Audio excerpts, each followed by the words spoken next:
Hey guys, Keith with Scare Innovation doing a quick video of how to change out your fuse board.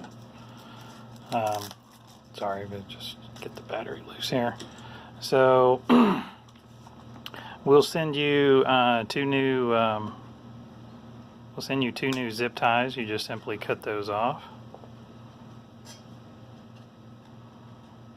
Be careful not to save your Velcro. Typically, we found that it's best to pry the top part so you don't break your little fingers on each side. Lift that up and then slide out, because that actually puts pressure on the wire. Now you'll note that one side of the wire has a flat edge on it. You have to turn the wire usually to get that loose out of there. So one wire is flat, one wire is round.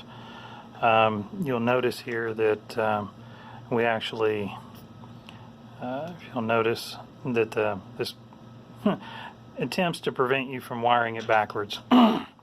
Another note that you can do is the flat side goes to the trace that crosses all three, because basically when it's in the zombie zapper, we have all three positives tied together. So it's in parallel when it's in the zombie zapper. Basically, you'll loosen your screws here.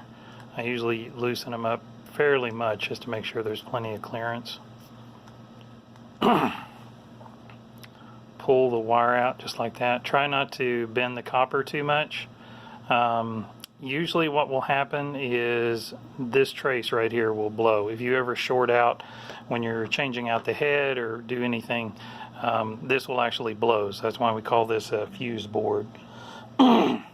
So you'll get your new one. Again, what I usually do is, looking at the bottom, I line up so the flat.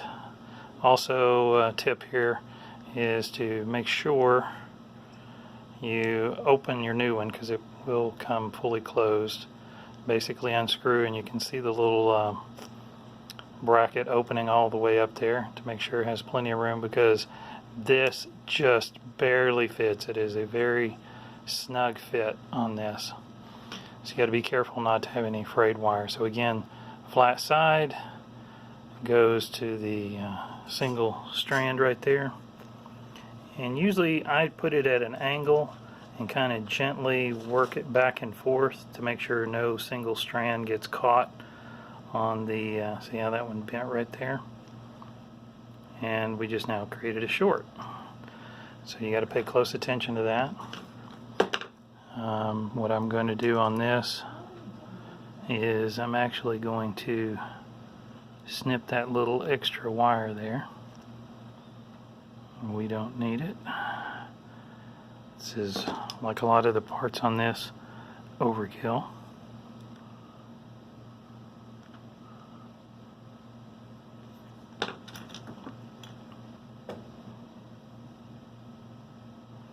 Flush cut pliers are really nice for cleaning out stuff like this. When we strip these when they're brand new, and if you have to take the wire back, we actually find that we can strip both wires at the same time. So there we go. We want that fairly straight.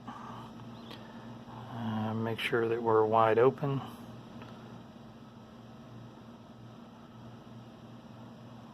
Sorry about that.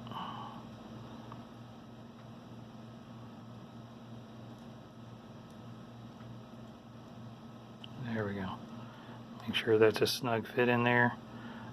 Make sure you don't see any little wires crossing it.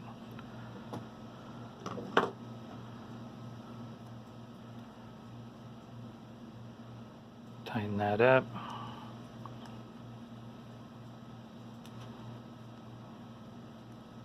Fairly snug. Check the connection. Now when we put it back in its case, or we'll send you a new case either way, again, the flat wire, you can make note on there, it goes in there, so I usually turn it sideways and then it's a fairly snug fit.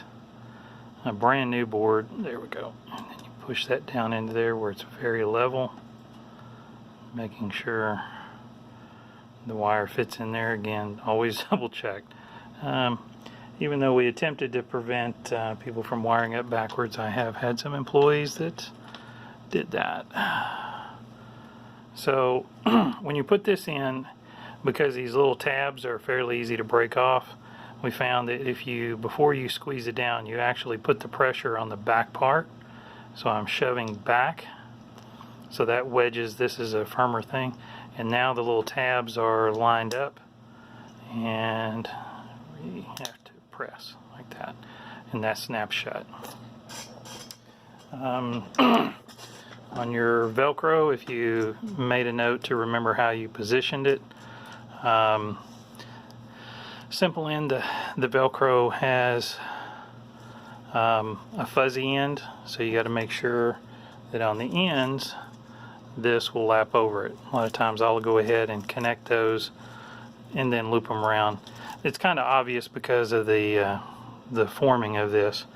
So with your little zip tie, put it through here. What I usually do is put it through the first two, like so, and then I actually put it back up on the cable a little bit. Gives me more room to work with. So I bend that over. There's two small holes there. Thread that.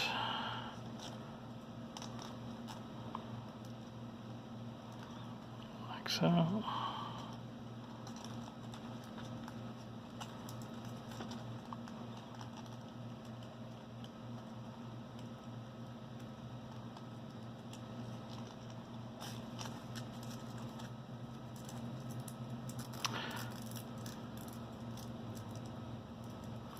Pull that up in good and tight and fairly flush with that.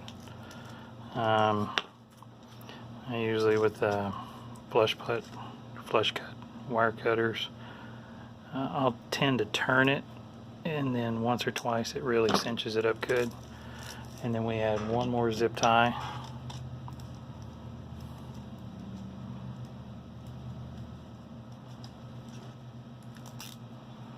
And I usually put the zip tie on the side because you see this is sloped and tapers down, so it doesn't get in the way. I'll rotate it on the side of the thing. Same thing. Actually kind of twist a little bit, pull up a little bit, make it really tight. And so long as that can fit over the end of the battery, then, and there we go.